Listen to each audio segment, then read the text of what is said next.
गणानां त्वा गणपतिगुं हवामहे कविं कवीनामुपमश्रवस्तमं ज्येष्ठराजं ब्रह्मणां ब्रह्मणस्पत आनः शृण्वन्नोतिभिः सीदसादनं प्रणो देवी सरस्वती वाजेभिर्वाजिनीवती धीनामवित्रियवतु। गुरुब्रह्मा गुरुर्विष्णुर्गुरुर्देवो महेश्वरः गुरुः साक्षात् परब्रह्म तस्मै श्रीगुरवे नमः। श्रीमहागणाधिपतये नमः। श्रीमहासरस्वत्यै नमः।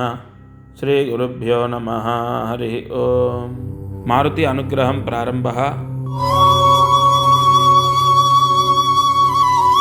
क्रोधिनाम संवत्सरम् आयनं दक्षिणायनं वर्षऋतु भाद्रपदमासं कृष्णपक्षं तिथि షష్ఠి రాత్రి 7:46 వరకు రోహిణీ నక్షత్రం పూర్తిగా ఈరోజంతా రోహిణీ నక్షత్రం ఉంది. వర్జము రాత్రి 9 నుంచి 10:30 వరకు.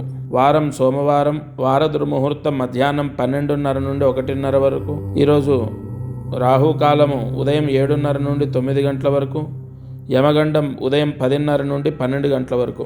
ఈరోజు 23వ తారీఖు సెప్టెంబర్ నెల 2024. పంచాంగంలో ప్రతిరోజుకున్న విశిష్టత మనం తెలుసుకుంటాం. ఇవాళ ప్రత్యేకమైన పర్వదినం అంటూ ఏం లేదు. షష్ఠి సోమవారం అంతే. ఇది వాళ్ళ పంచాంగం. దత్తార్పణమస్తు. ముహూర్త బలం ఈరోజు దీపారాధన. నాన్నోదక సమందానం నద్వాజస్యాః పరం వ్రతం నగాయత్ర్యాః పరం మంత్రం నమాతుః పరదైవతం. దీపారాధన వల్ల మాతృ రుణం తీరే రోజు ఇవాళ. అంటే మాతృ రుణం తీరే పరిహారం ఉందా? అసలు అసంభవం లేదు. కానీ తల్లికి మంచి జరుగుతుంది, తల్లి ఆరోగ్యం బాగుంటుంది. అలాగే ఒకవేళ తల్లిదండ్రులు లేని, అంటే ఉదాహరణకు దీపారాధన చేసే వాళ్ళకు తల్లి లేదు. ఇప్పుడు నాకు తల్లి లేదు. నేను దీపారాధన చేస్తే నా తల్లి ఉత్తమ గతుల్లోకి, అంటే భగవంతుడిని చేరుకుంటుంది. నా తల్లి ఆత్మ శాంతిస్తుంది.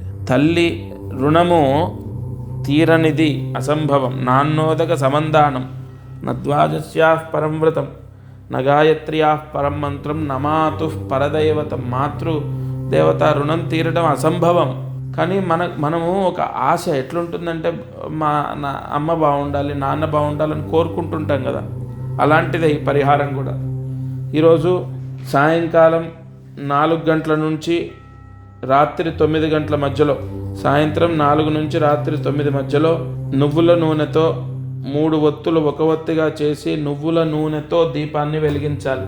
మీ పూజా మందిరంలో 3 ఒత్తులు ఒక ఒత్తిగా చేసి అందులో నువ్వుల నూనె వేసి దీపాన్ని వెలిగించండి. అమ్మ బాగుంటుంది, అమ్మ ఆరోగ్యం బాగుంటుంది. అమ్మగారు పెద్దవాళ్ళు లేకపోతే వాళ్ళ ఆత్మ శాంతిస్తుంది. వాళ్లకు భగవంతుల్లో ఐక్యమయ్యేటటువంటి వరాన్ని ఈ దీపారాధన ప్రసాదిస్తుంది. దత్తార్పణమస్తు. రాశి ఫలితం. ఇవాళ కుంభరాశి గురించి చెప్తాను. అంటే మనకు సీరియల్ వైజ్ రాశులు రావడానికి ఏమి ఉండదు ఆప్షను. కుంభరాశి గురించి చెప్తాను. కుంభరాశి వాళ్లకు 2024లో సెప్టెంబర్ అక్టోబర్ నెలల్లో గ్రహస్థితి యోగిస్తుంది. ముఖ్యంగా ఏలినాటి శని, కంటక శని ప్రభావం చాలా ఉంది. కుంభరాశి వాళ్ళకు నెత్తిపైన శని ఉన్నాడు కాబట్టి అదొక్కటే దోషం కిందికి మనం తీసుకోవాలి. అలాగే ఇక్కడ ఈ పంచమంలో కుజుడు, సప్తమంలో బుధుడు, నవమంలో శుక్రుడు. ఈ గ్రహస్థితి పర్వాలేదు. కానీ ప్రధానంగా కుటుంబ దోషము, అంటే రాహు ధనస్థానంలో ఉండడం కుటుంబ దోషాన్ని ఇవ్వటం. అంటే భార్యాభర్తలకు గొడవలు, మనస్పర్ధలు. అలాగే ఏలినాటి శని, శని నెత్తి మీద ఉండడం, తొందరపాటు నిర్ణయాలు. గురువు చతుర్థంలో ఉండడం, చదువులో కూడా పూర్తిగా అనుకున్న స్థాయిలో చదువులో రిజల్ట్ రాకపోవడం. ఒక రకంగా చెప్పాలంటే అసలు కొంచెం బాలేనటువంటి రాశుల్లో కుంభరాశి ఒకటి. అది మాత్రం మీరు తప్పకుండా గుర్తుపెట్టుకోవాలి. కుంభరాశి వారు నేను ఒక పరిహారం చెప్తాను, ఖచ్చితంగా ఆచరించండి. తప్పనిసరిగా వాళ్ళు చేయకపోతే వాళ్ళ తరఫున వాళ్ళ తల్లిదండ్రులైనా చేయొచ్చు. అయితే కుంభరాశి వాళ్ళ గురించి కుంభరాశి వాళ్ళు కానీ వాళ్ళ తల్లిదండ్రులు కానీ ఈ పరిహారం చేయాలి. ఖచ్చితంగా మొట్టమొదలు దగ్గరలో ఉన్న శివాలయంలో 11 ప్రదక్షిణాలు చేయాలి.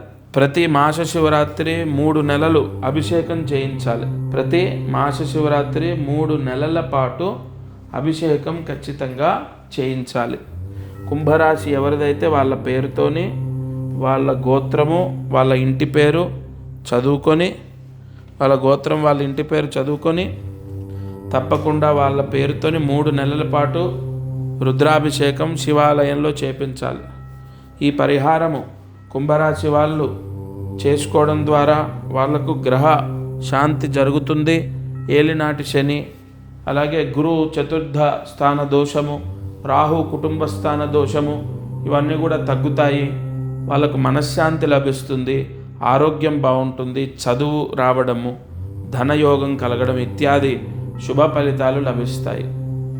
తప్పకుండా కుంభరాశి వారికి 2024 చివరిలో అంటే సెప్టెంబర్, అక్టోబర్, నవంబర్, డిసెంబర్లో అసలేం బాలేదనే మనము పరిగణలోకి తీసుకోవాలి. దత్తార్పణమస్తు. లక్ష్మీం క్షీరసముద్రరాజతనయాం శ్రీరంగదామేశ్వరి దాశీభూత సమస్త దేవవనితాం లోకైక దీపాంకురాం శ్రీమన్మందకటాక్షలబ్ధ విభవ బ్రహ్మేంద్ర గంగాధరాం త్వాం త్రైలోక్య కుటుంబినీం సరసిజాం వందే ముకుంద ప్రియాం.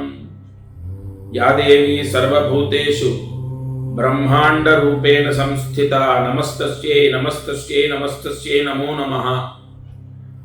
మారుతి అనుగ్రహం కార్యక్రమం వీక్షించేటటువంటి వారికి సంపూర్ణ దత్తానుగ్రహం ఉండుగాక.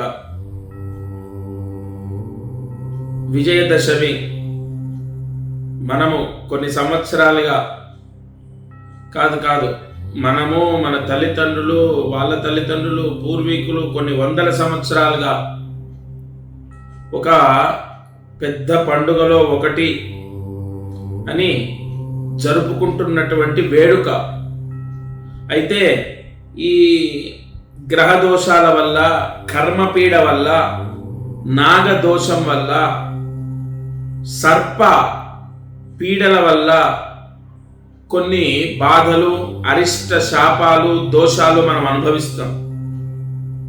అంతెందుకు, ఇంట్లో ఎవరో ఒకరు లేదా తండ్రి, మేనమామ, తాత ఎవరైనా సర్పాలని సంహరిస్తే ఆ దోషం కూడా మనకు వర్తిస్తుంది. సరే, ఈ విజయదశమి అక్టోబర్ 12వ తారీఖు శనివారం శ్రవణ నక్షత్రంలో, పూర్తిగా శ్రవణ నక్షత్రము, చంద్రుడు మకర రాశి ప్రవేశం, అలాగే ఈ దశమి కూడా 4 వరకు మధ్యాహ్నం వరకు కాకుండా పూర్తిగా దశమి తిథి రావడం. విజయదశమి ఎంతో పవర్ఫుల్గా, అంటే ఎంతో పర్వదినం. మామూలుగా విజయదశమి అంటేనే చాలా గొప్ప వేడుక, అందులో ఈసారి ఎంతో పవర్ఫుల్గా వచ్చింది. నాగశాపము, కాలసర్ప దోషము, నాగదోషము ఇత్యాది దోషాలు, గ్రహ దోషాలు, గ్రహ పీడలు, గ్రహ అరిష్ట దోషాలు, సర్పబంధన దోషాలు, సర్పబంధన శాపాలు, లేదు నాగదోషం, కాల సర్పదోషం. నేను ఇందాక చెప్పినట్టు సర్పాలని సంహరించడం ద్వారా కొన్ని మంత్ర నాగదోషాలు వస్తాయి, సంహార నాగదోషాలు వస్తాయి. అవన్నీ తొలగిపోవటం. ఈ మంత్ర నాగదోషం ఎలా వస్తుందంటే, మంగళవారం సర్పాన్ని చంపిన, ఆశ్లేష నక్షత్రంలో సర్పాన్ని సంహరించిన, ఇలా కొన్ని దోషాలు ఏర్పడ్డాయి. అవి మీ ఇంట్లో ఎవరికైనా ఈ దోషాలుంటే పిల్లలకు పెళ్లిళ్ళు అవ్వకపోవడము, వివాహాలు అయినా సంతోషంగా లేకపోవడం, భార్యాభర్తలు గొడవ పెట్టుకోవడం, లేదు పిల్లలకు ఉద్యోగాలు రాకపోవడం, ఇంట్లో ఎప్పుడు డబ్బు సమస్య ఉండడం, ఇలా జరుగుతుంటాయి. అలాగే కుజదోష ప్రభావం, కుజదోషం వలన కొంత వివాహ సంబంధితమైన సమస్యలు ఆడవారికి మగవారికి ఇద్దరికి కూడా, భార్యకు భర్తకు లేదా అబ్బాయికి అమ్మాయికి కుజదోషం వల్ల కూడా ఇబ్బందులు వస్తాయి. నేను ఎందుకు చెప్పానంటే మకర రాశిలో చంద్రుడు వస్తున్నాడు కాబట్టి దసరా రోజు ఈ దసరాకు నేను చెప్పిన పరిహారం చేసుకుంటే కుజదోషం కూడా తగ్గుతుంది.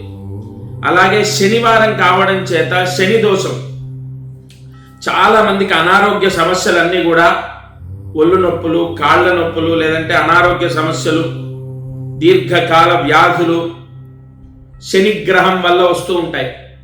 ఏలినాటి శని, అర్ధాష్టమ శని, అష్టమ శని, కంటక శని, ఇలాంటి శని దోషాలు కూడా విముక్త అవుతాయి. ఇవన్నీ చెప్తున్నాను. అసలు ఏం చేయాలి? దసరా రోజు ఒక రాగి చెంబు తీసుకోవాలి. మీ ఇంట్లో మీరు పూజ చేసుకునే రాగి చెంబు ఉంటుంది. ఆ రాగి చెంబులో ఒక 5 సర్పాలని ఒక వస్త్రములో, నూతన వస్త్రములో మంత్రించి నాగ మంత్ర హోమాలు, నవనాగ మంత్రాలతో జపాలు చేసి కొన్ని హోమాలు, అత్యంత విశేషమైనటువంటి కొన్ని నాగ మంత్ర హోమాలు చేయడము, ఆ హోమాలని ఆచరించినటువంటి వాళ్ళు, అంటే ఎవరి గురించి అయితే హోమాలు ఆచరిస్తామో వాళ్లకు విశేష యోగాలు వర్తిస్తాయి. ఈ హోమాలు, సర్ప మంత్రాలతో జపాలు, నాగ మంత్రాలతో జపాలు, కొన్ని హోమాలు చేసి మీ ఇంటికి పోస్ట్ ద్వారా పంపిస్తాను. అది ఎవరి పేరు మీద చేయాలో వాళ్ళకి అని కాదండి. ఇంట్లో అందరికీ కూడా, భార్య, భర్త, పిల్లలు అందరికీ కూడా ఈ మంత్ర హోమము అన్నది వర్తిస్తుంది.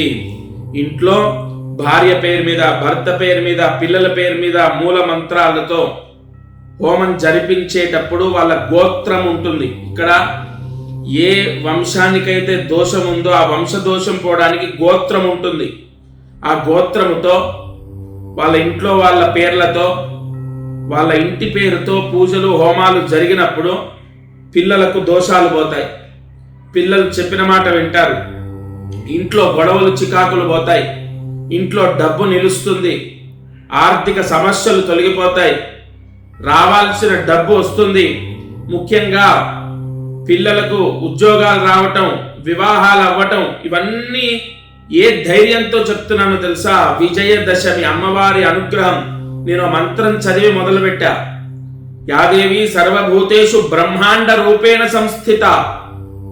దేవి పురాణంలో, వ్యాస పురాణంలో అమ్మవారిని యొక్క వర్ణన ఎంత గొప్పగా ఇచ్చారంటే, నిజంగా ఈ దసరా రోజు నేను చెప్పిన ఈ పరిహారం మీరు చేసి చూడండి. పరిహార శాస్త్రంలో ఉంది ఇది. పరిహార శాస్త్రంలో ఉన్న అనేక పరిహారాలు ముహూర్తానికి అనుసంధానమై ఉంటాయి. ఈ ముహూర్తంలో ఈ పరిహారం చేయండి. విశేష లక్ష్మీ యోగం వస్తుంది. విపరీతమైనటువంటి లక్ష్మీ యోగము ఈ ముహూర్తంలో మీకు లభిస్తుంది. అంటే ఏంటండి, దానివల్ల ఏంటి ప్రయోజనం అంటే, ఈ దసరా రోజు నేను మీ పేరు, మీ పిల్లల పేర్లు, మీ కుటుంబ సభ్యుల పేర్లతో పూజలు చేసి, హోమాలు చేసి పంపించినటువంటి ఈ ఏదైతే వస్త్ర సమేతంగా ఉన్నటువంటి నాగపాశం, నాగబంధనం, నాగయోగం అంటే ఏముంటాయి ఇందులో?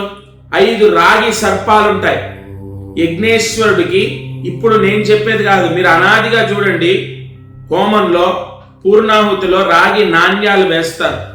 ఎందుకంటే అనేక సర్పదోషాలు, నాగదోషాలు, వంశదోషాలు తొలగిపోవడానికి, కుజదోషం, శని దోషం తొలగిపోవాలి. మనము ఏదైతే మనసులో కోరిక కోరుకొని హోమంలో రాగి వేస్తామో ఆ కోరిక ఖచ్చితంగా నెరవేరుతుంది. అందుకే 5 రాగి సర్పాలు పెట్టి వాటికి పూజలు, హోమాలు చేసి ఇంట్లో వాళ్ళందరి పేర్లతో కొన్ని మూలమంత్ర జపాలు చేసి మీకు పోస్ట్లో పంపిస్తాం. అది దసరా రోజు అది ఇలాగే ఉంటుంది. సేమ్ యాస్టీజ్ ఇలా ఉంటుంది. దసరా రోజు దాన్ని తీసుకొని రాగి చెంబులో పెట్టండి. ఉదయం, మధ్యాహ్నం, సాయంత్రం ఏదో ఒక సమయంలో. ఎందుకంటే ఆ రోజు మొత్తం ఉంది ముహూర్తం. ఆ రాగి చెంబులో ఒక పిరికెడు కర్పూరం వేయండి. ఎందుకంటే అదంతా కాలిపోవాలి. ఈ రాగి చెంబు ఇంత పెద్దగా ఉండాలని ఏం లేదు. మీరు ఆ నిండా ఒక పిరికెడు కర్పూరం వేయండి, వేసి వెలిగించండి. అగ్నికి ఆహుతి. చత్వారి శృంగాత్రయో అశ్వపాదాద్వే శీర్షే. సంపూర్ణ దరిద్రము దారిద్ర్య పీడ విముక్తి అవుతుంది. ఎందుకంటే ఆదిశక్తి అనుగ్రహం అంతా ఇంత కాదు. మీరు ఏ దేవుణ్ణి చూడండి, అమ్మవారి పాదాలు పట్టుకుంటారు.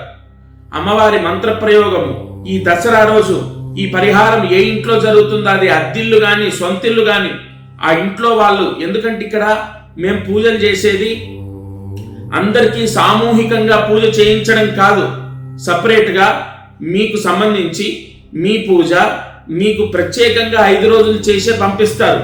ఇందులో ఒక్కటి కూడా అవాస్తవం లేదు. ఎందుకంటే ప్రత్యేకంగా గోత్రనామంతో, ఇంటి పేరుతో, ప్రత్యేకమైనటువంటి కొన్ని మహామంత్రాలతో సామూహికంగా కాకుండా ప్రత్యేకంగా పూజలు చేసి పోస్ట్ ద్వారా మీకు పంపిస్తారు.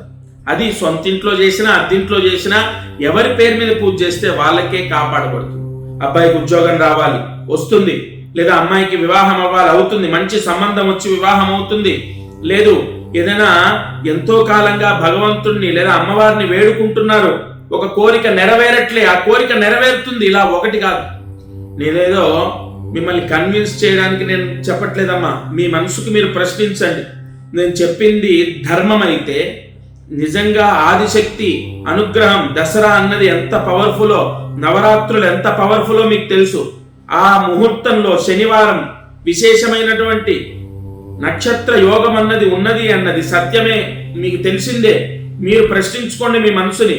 నేను చెప్పింది మీ అమ్మాయిని, మీ అబ్బాయిని, లేదా మీ కుటుంబాన్ని, మీ భర్తని తప్పకుండా కాపాడుతుంది. నమ్మి, మనసా వాచా కర్మణ నమ్మి చేయండి. ఎందుకంటే ఒకళ్ళు చెప్తేనో, ఒకళ్ళు ప్రోద్బలం చేస్తే అది ఫలించదు. ఏ భగవంతుడి ఆరాధనైనా నమ్మకంతో చేయాలి. మీరు నమ్మకంతో ఈ పరిహారం చేసి చూడండి. తప్పకుండా ఈ దసరా రోజు నేను చెప్పిన ఈ పరిహారం మీరు పోస్ట్ ద్వారా తీసుకొని ఈ పరిహారం చేశాక మీకు ఎంత కలిసి వస్తుందో, ముఖ్యంగా ఇంట్లో ఎటువంటి అరిష్ట దోషాలున్నా తొలగిపోయి మీ కోరిక నెరవేరుతుందో లేదో చూడండి. దత్తార్పణమస్తు. ఈరోజు కార్యసిద్ధి మహామంత్రాన్ని జాగ్రత్తగా రాసుకోండి. ఈ మహామంత్రము ఈరోజు ఎవరైతే ఈ మంత్రాన్ని జపిస్తారో వారికి రావాల్సిన డబ్బు వస్తుంది. మంత్రాన్ని జాగ్రత్తగా రాసుకోండి. ఓం శ్రీం శంభుకృతాయ నమః. ఓం శ్రీం శంభుకృతాయ నమః. ఓం శ్రీం శంభుకృతాయ నమః. ఈ మంత్రాన్ని 8 సార్లు రాసి 108 మార్లు జపించాలి. తప్పకుండా ఉదయం, మధ్యాహ్నం, సాయంత్రం ఏదో ఒక సమయంలో ఈ మంత్ర జపాన్ని చేస్తే 100% అంటే ఖచ్చితంగా రావాల్సిన డబ్బు రావడానికి ఆస్కారం ఉంటుంది. నమస్కారం. ఇది ఇవాల్టి మారుతి అనుగ్రహం. దత్తార్పణమస్తు. అందరికీ నమస్కారం. ప్రతిరోజు ఈ కార్యక్రమాన్ని వీక్షిస్తున్న వాళ్లకు గమనిక, మనం చేసే పరిహారాలన్నీ సామూహికంగా అందరికీ చెప్పబడినటువంటివి. ఇక్కడ ఒక విషయాన్ని మీరు గ్రహించాలి. మానవ జన్మ, నేను కానీ మీరు కానీ ఎవరు జన్మనెత్తినా ఒక కర్మదోషంతోనే పుడతాం. ఆ కర్మదోషము విముక్తయ్యి మనకు అనేక కష్టాలు పోవాలంటే జాతకమే దానికి బలమైన ఆధారం. కావున ఎవరైతే ఈ ఛానల్ చూస్తున్నారో వాళ్ళకు విపరీతంగా, అంటే ఈ ఛానల్ చూడండి, దీంట్లో చెప్పిన పరిహారాలు చేయండి, ఓకే, అయినా కూడా మీ కష్టాలు తొలగలేదు, లేదా విపరీతంగా కష్టాలున్నాయి, ఇంట్లో సమస్యలు ఉన్నాయి, అమ్మాయి విషయంలో, అబ్బాయి విషయం, ఇలా అనేక విషయాల్లో సమస్యలు ఉన్నాయి అన్నప్పుడు తప్పకుండా మీ జాతకాన్ని పరిశీలింప చేయించండి. ఈ భూమండలం పైన జన్మించిన ప్రతి ఒక్కరూ వారి జాతకాన్ని చూయిస్తారు చాలా వరకు. అంటే ఇక నమ్మకాలు లేని వాళ్ళు తప్ప. జాతకం చూస్తే అనేక విషయాలు మనకు తెలుస్తాయి. మీరు కింద కనపడుతున్న నెంబర్కి కాల్ చేసి మీ జాతక వివరాలు ఇవ్వండి. తప్పకుండా నేరుగా నేనే స్వయంగా మీతో మాట్లాడతాను. జై గురు దత్తాత్రేయ.